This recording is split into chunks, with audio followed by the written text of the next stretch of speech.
Hey everyone, Charles Stevens here with this week's Words of Wisdom. Last week we began our new series, Strength for the Journey, and we talked about taking the next faithful step. This week I'd like to share something life has been teaching me. The strongest trees aren't the ones that never move. They're the ones that know how to bend with the wind without losing their roots. When I was younger, I used to think strong leaders never changed. They stood firm, had all the answers, and stayed the course no matter what.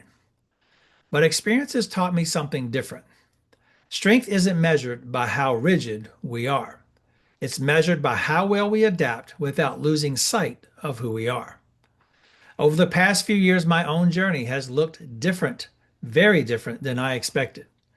I retired from public education after 3 decades as a teacher, coach, and principal.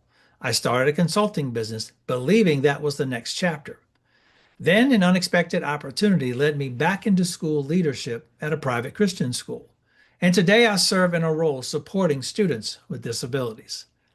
None of that was part of my original plan. There were moments when I could have resisted the changes because they weren't what I had envisioned. Instead, each season invited me to grow in a different way.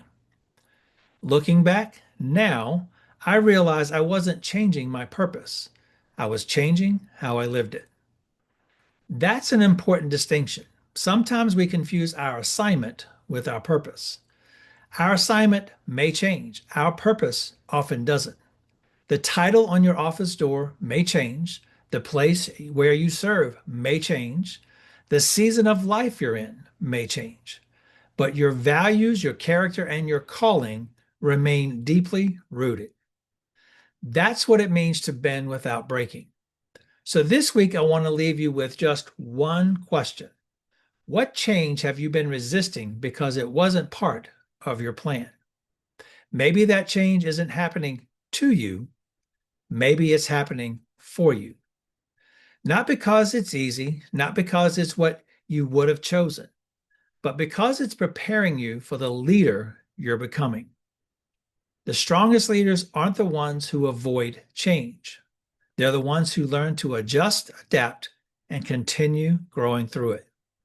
And perhaps that's where real strength is found, not in holding on to the past, but having the courage to embrace what's next without letting go of who you are. Remember, adjust, adapt, and overcome. That's all for this week's Words of Wisdom. Have a great week.